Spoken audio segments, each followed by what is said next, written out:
Hello friends, क्या हाल चाल। तो आज हम फिर से आ गए हैं force and laws of motion का वीडियो नंबर सेकंड लेके। तो इसमें हम देखिए पढ़ने क्या वाले हैं।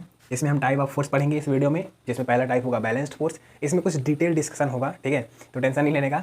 और सेकंड टाइप है अनबैलेंस्ड फोर्स। तो मेरी रिकमेंडेशन यही है कि आप एक सेपरेट रूम में बैठ जाइए और कॉपी पेन ले लीजिए, नोट खुद से बनाइए अभी वीडियो लेक्चर देखते टाइम ही, क्योंकि मैं जो कुछ भी बोलूँगा, अब ज़रूरी नहीं है कि मैं जो बोल रहा हूँ हर चीज़ मैं बोर्ड पे लिख ही दूँ।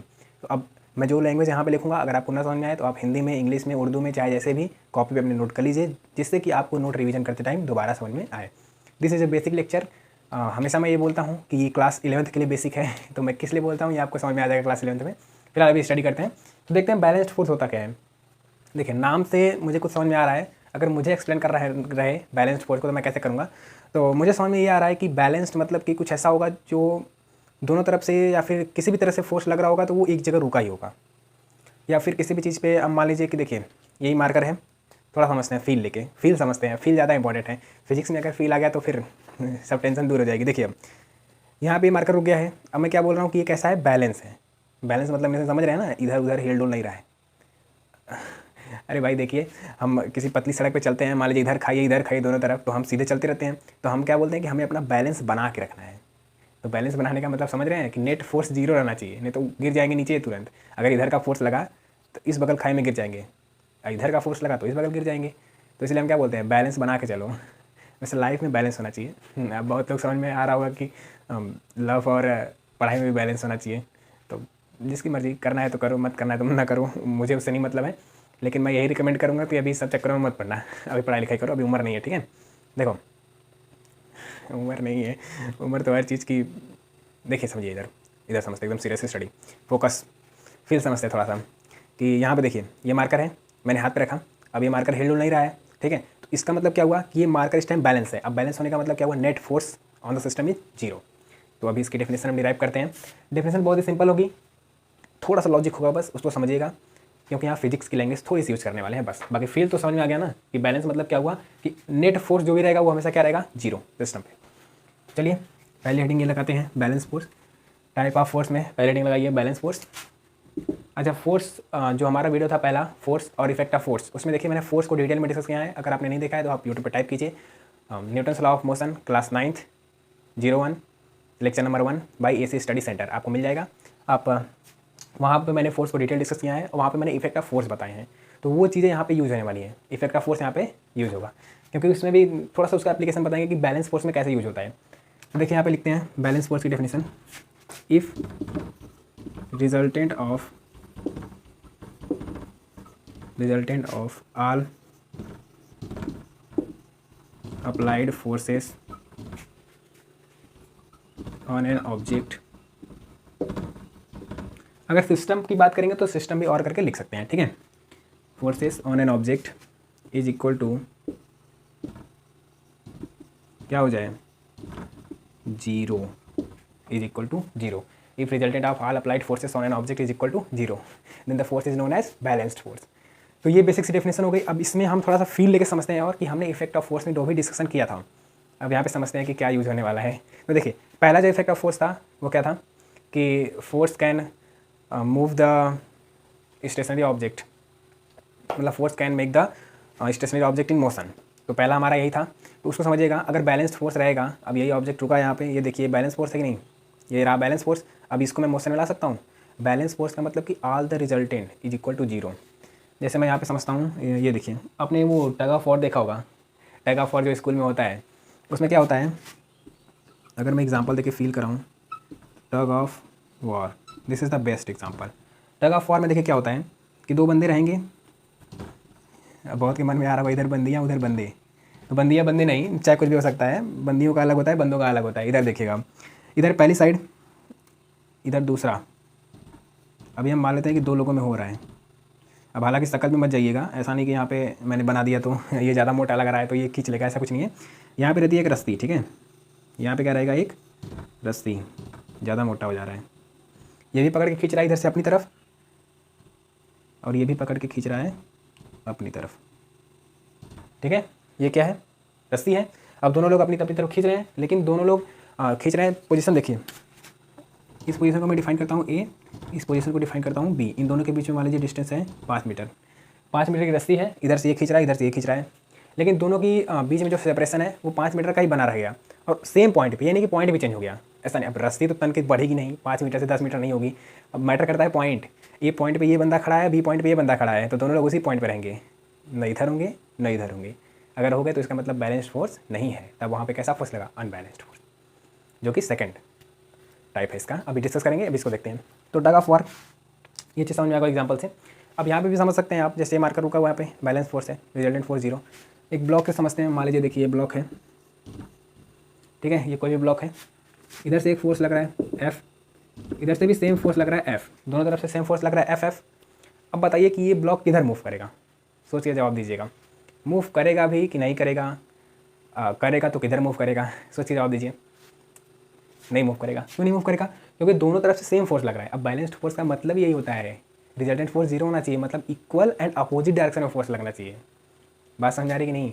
अब देखिए, अब इस पर मजे कि इधर से फोर्स लगा रहे हैं, मान लीजिए कुछ एंगल पे, थीटा एंगल पे लगा रहे हैं, और एक इधर से फोर्स लगा रहे हैं, तो ये कैसे कैंसिल होगा आपस में? तो वो कंपोनेंट की बात है, उसको भी यहाँ पे नहीं देखते। जनरल केस आपको बस रियलाइज़ कराने के लिए बता रहे हैं कि फोर्स होता क्या है। अब देखिए, इसी पे एक नमूना सा क्वेश्चन आया था क्लास 9 का, जो CHS का एग्जाम होता है, इंट्रेंस एग्जाम BHU का, उसमें एक क्वेश्चन आया था कि एक फोर्स इधर से लग रहा है, एक फोर्स इधर से लग रहा है, दूसरा फोर्स लग रहा है ऊपर से FF, तीनों फोर्सेस क्या है, इक्वल है। ध्यान से सुनिएगा क्वेश्चन। अब यहाँ पे आपको नोट करने की, खुद से नोट करने की जरूरत आ गई। तो अब देखिए, तीन फोर्स लग रहे हैं ब्लॉक पे, एक इधर से, एक इधर से, एक ऊपर से, तीनों इक्वल फोर्स है। मान लेते हैं 5 न्यूटन का इधर से लग रहा है, 5 न्यूटन, 5 न्यूटन, तीनों फोर्सेस इक्वल हैं। अब क्वेश्चन उन्होंने पूछा था कि अब बताओ ऑब्जेक्ट, ये ब्लॉक किधर मूव करेगा। तो अब जो दिमागदार होगा तो तुरंत समझ जाएगा, जो पढ़ के गया होगा balanced force and balanced force की कहानी। देखिए, मूव किधर करेगा, इधर से लग रहा है, दोनों आपस में कैंसिल आउट हो जाएंगे, बचा कौन सा फोर्स, ऊपर वाला। तो ऊपर से किसी ऑब्जेक्ट को नीचे दबाएंगे तो आ जाएगा, नीचे जाएगा।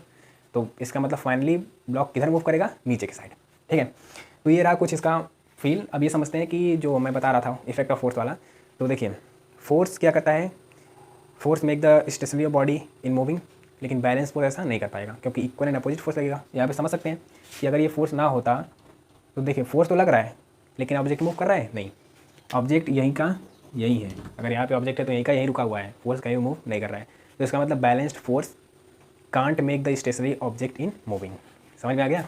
इसको लिख देते हैं, की पॉइंट्स लगा के इसमें लिख लीजिए, इफेक्ट ऑफ बैलेंस्ड फोर्स ऐसा कुछ करके लिख लीजिए। मैं तो की पॉइंट्स लिख दे रहा हूँ, आपका जो मन करे वो लिखिए, बस समझ में आना चाहिए, बस और कुछ नहीं। चलिए, बैलेंस्ड फोर्स में कुछ की पॉइंट्स देखते हैं। पहला पॉइंट लगा के लिखिए, वही 5 इफेक्ट ऑफ फोर्स है, बस उसी को यहाँ पे डिस्कस करेंगे और कुछ नहीं है। तो यहाँ पे लिखिए की पॉइंट्स, मैं लिखता हूँ। पहला पॉइंट क्या है कि बैलेंस्ड फोर्स, देखिए बैलेंस्ड फोर्स को मैं शॉर्ट में BF लिखूंगा, बॉयफ्रेंड वाला BF नहीं, BF, balanced force. Balanced force can't make stationary body in. अब भैया मुझे ये बता दो कि अगर बैलेंस्ड फोर्स रुकी हुई बॉडी को चला नहीं सकता है, तो इसका मतलब कि चलती हुई बॉडी को रोक भी तो नहीं सकता। अरे तो बताओ ना फिर कैसे, बताएं कैसे? थोड़ा समझते हैं इसको। देखिए ऐसे कि मैं थोड़ा सा रिकॉल कराता हूँ फोर्स का फॉर्मूला क्या होता है, इस चैप्टर में पढ़ेंगे सब, टेंशन नहीं लेगा। देखिए, F इज इक्वल टू होता है ma, ये सबको समझ में आ रहा होगा कि F इज इक्वल टू होता है ma। अब ये मास है, किसी भी बॉडी का मास तो होता ही है, उसमें नहीं जाएंगे, मास तो कांस्टेंट होता है। अगर कांस्टेंट नहीं होता है फिर भी उसका फार्मूला है, सब डिटेल डिस्कशन होगा इस चैप्टर में, टेंशन नहीं लेने का एकदम भी।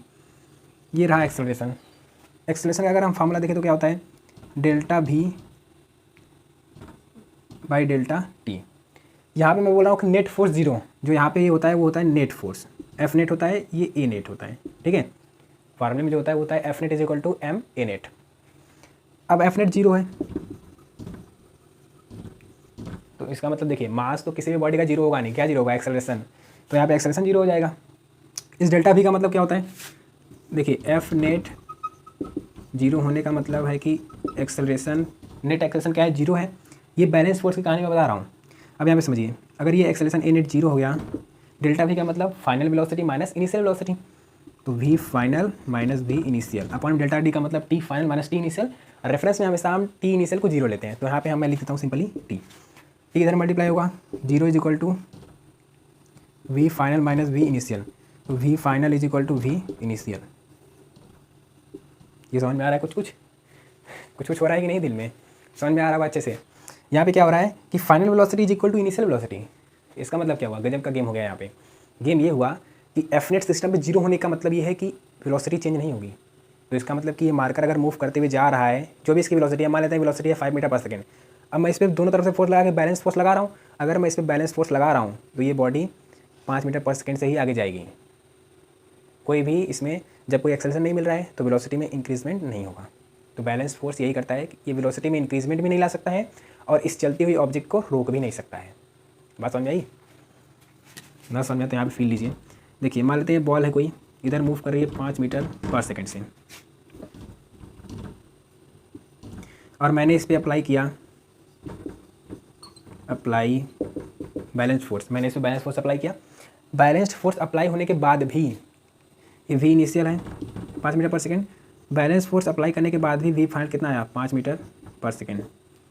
अब मैंने सोचा कि बैलेंस फोर्स लगाने से ये बॉडी रुक जाएगी, लेकिन नहीं रुकी, वेलोसिटी वही रही। क्यों नहीं रुकी? क्योंकि अगर मान लेते हैं कि इस ऑब्जेक्ट पे मैंने, देखिए यही बॉडी है ना, इसको मैं इधर बनाता हूँ। मान लेते हैं कि इस ऑब्जेक्ट पे मैंने बैलेंस फोर्स लगाने का मतलब दोनों तरफ से इक्वल एंड अपोजिट फोर्स लगाना पड़ेगा। तो मैंने इधर से मान लेते हैं कि लगाया 5 न्यूटन का फोर्स, तो इधर से भी लगाना पड़ेगा 5 न्यूटन का फोर्स, तभी बैलेंस फोर्स हुआ। दोनों तरफ से इक्वल एंड अपोजिट फोर्स लगाने का मतलब कि क्या हुआ, दोनों फोर्स आपस में क्या हो गए, कैंसिल आउट। नेट इफेक्ट क्या आया, जीरो। तो ना एक्सेलरेशन आया ना ही वेलोसिटी में चेंजिंग आई। तो बैलेंस फोर्स मूविंग ऑब्जेक्ट को रोक नहीं सकता है, लेकिन अनबैलेंस फोर्स क्या कर सकता है। अब अनबैलेंस फोर्स लगाने का मतलब कि बस एक ही तरफ फोर्स लगाओ। अनबैलेंस फोर्स का मतलब यही होता है कि नेट फोर्स जीरो ना आए, तो एक ही तरफ से फोर्स लगाएंगे तो ऑब्जेक्ट डेफिनेटली रुक जाएगा। तो यहाँ पे क्या करते हैं, इरेज करते हैं इसको और दूसरा पॉइंट लिखते हैं। ये जो भी नोट करना रहा है नोट कर लीजिएगा, वैसे ये इंपॉर्टेंट है इतना, यहाँ से लेके यहाँ तक। इसको छाप लीजिए फटाक से, तब तक मैं देखता हूँ सब सही है कि नहीं। सब सही है, छाप लीजिए। चलिए हटाते हैं। सेकंड पॉइंट लिखिए।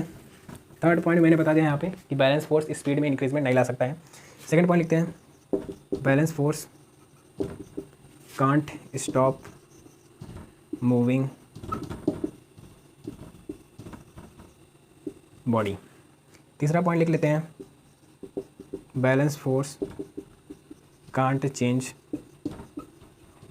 The speed of moving body. चौथा पॉइंट रिकॉल कीजिए। ये बैलेंस फोर्स बस एक काम करता है, उसको समझाएंगे अभी। चौथा पॉइंट लिखिए।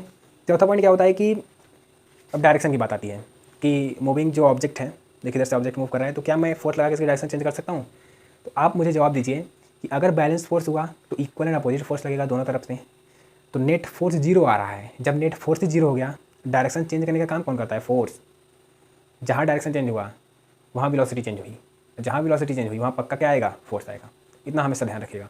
तो ये ऑब्जेक्ट ऐसे जा रहा था, मैं चाहूँ इसकी डायरेक्शन चेंज करना, लेकिन नहीं हो पाएगा, क्योंकि मैं इधर से अगर फोर्स लगा रहा हूँ तो पक्का इधर से भी फोर्स लगाना पड़ेगा, तभी बैलेंस फोर्स हुआ।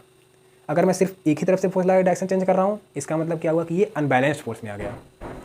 तो हम यहाँ पे किसका एग्जांपल देख रहे हैं, बैलेंस फोर्स का। तो simply balance force can't change the direction of moving body. यहाँ पे लिख लेते हैं कि balance force can't change the direction of moving body. पांचवा पॉइंट देखते हैं। ये पांचवा पॉइंट बड़ा ही अच्छा है, चलिए यहीं पे लिख देता हूँ मैं, आई होप नीचे दिख रहा होगा। देखिए बैलेंस फोर्स क्या करता है, अब इफेक्ट ऑफ फोर्स में रिकॉल कीजिए। पांचवा पॉइंट क्या था उसमें कि शेप को चेंज कर सकता है, शेप एंड साइज़ को। तो ये बैलेंस फोर्स कर सकता है। क्यों कर सकता है, अब भाई इधर से कोई ऑब्जेक्ट है, यहाँ पे कोई ऑब्जेक्ट बीच में इमेजिन कीजिए, जस्ट इमेजिन यहाँ पे कोई ऑब्जेक्ट है, मैं दोनों तरफ से फोर्स लगा के उसको क्या कर रहा हूँ, दोनों तरफ से फोर्स लगा रहा हूँ, तो ना मूवमेंट हो रहा है, और कोई ऑब्जेक्ट अगर मूव कर रहा है तो ना वो रुक रहा है, ना डायरेक्शन चेंज हो रही है, कुछ नहीं हो रहा है। लेकिन ये ऑब्जेक्ट यहाँ पर रुका हुआ है, मैं दोनों तरफ से इक्वल एंड अपोजिट फोर्स लगा रहा हूँ। तो अब वो बताइए कि वो दबेगा कि नहीं दबेगा। जैसे ही दबा उसकी शेप एंड साइज चेंज हो गई। तो बैलेंस फोर्स क्या कर सकता है, शेप और साइज को चेंज कर सकता है। रबर देखें आप, दोनों तरफ से इक्वल फोर्स लगा के स्ट्रेच कीजिए, खींचेंगे उसको, इक्वल फोर्स लगा रहे हैं लेकिन फिर भी तन रहा है, तो शेप और साइज दोनों क्या हो रही है, चेंज हो रही है। तो इसमें लिख लीजिए बैलेंस फोर्स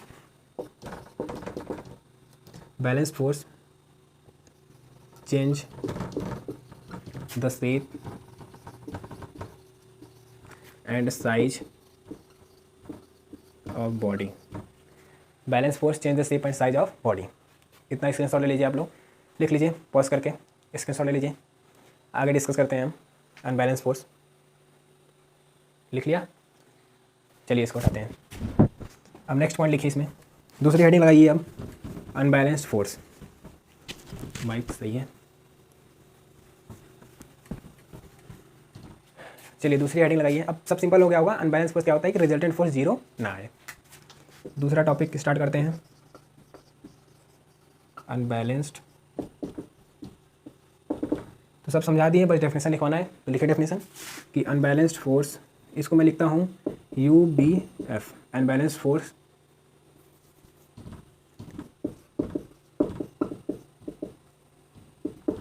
लिखिए when the resultant of, दो बार हो गया क्या, when the resultant of all applied forces